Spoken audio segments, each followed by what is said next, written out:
America में Trump सरकार के पास काम करने के लिए इस समय बजट नहीं है, खर्च करने के लिए पैसा नहीं है। इसलिए अमेरिका में सरकारी ऑफिस बंद कर दिए गए हैं और सरकारी कर्मचारियों को छुट्टी पर भेज दिया गया है। यह हमेशा के लिए नहीं, ये टेम्परेरी है।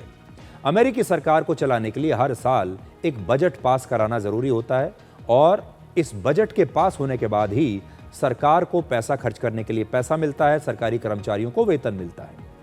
लेकिन राष्ट्रपति डोनाल्ड ट्रंप इस बिल को वहां की संसद में पास नहीं करा पाए हैं। बिल के पास नहीं होने से अब सरकार को मिलने वाला पैसा रोक दिया गया है। इसके बाद अमेरिका में गैर जरूरी सरकारी कामकाज बंद हो गए हैं और इसे वहां शट डाउन कहा जाता है। शट डाउन होने से क्या क्या होगा, अब ये देखिए। अमेरिका की सरकार को अपने खर्चों को घटाना पड़ेगा। गैर जरूरी सेवाएं और जो ऑफिस हैं उन्हें बंद करना पड़ेगा, जैसे नेशनल पार्क्स और म्यूजियम्स, इन्हें बंद करना पड़ेगा कुछ समय के लिए।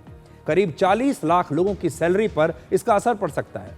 बड़ी संख्या में लोगों की छटनी होगी और शटडाउन अगर लंबे समय तक चलता है तो वहां की अर्थव्यवस्था पर भी इसका असर दिखाई देगा। शटडाउन के दौरान मेडिकल, सीमा सुरक्षा, बैंक, अदालत और हवाई यातायात जैसी जरूरी सेवाएं जारी रहती हैं, इन पर कोई असर नहीं पड़ता। लेकिन जो बाकी की सेवाएं हैं, या तो उन्हें बंद कर दिया जाता है या उनमें बहुत कमी लाई जाती है।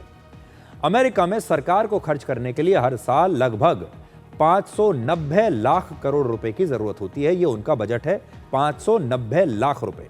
लेकिन अब बिल पास नहीं होने की वजह से सरकार के पास खर्च करने के लिए बहुत ही सीमित पैसा बचा है। अमेरिका में पिछले 50 साल में फंडिंग बिल अटकने की वजह से 20 बार ऐसा शटडाउन हो चुका है। ये पहली बार नहीं हुआ है, इससे पहले 20 बार हुआ है।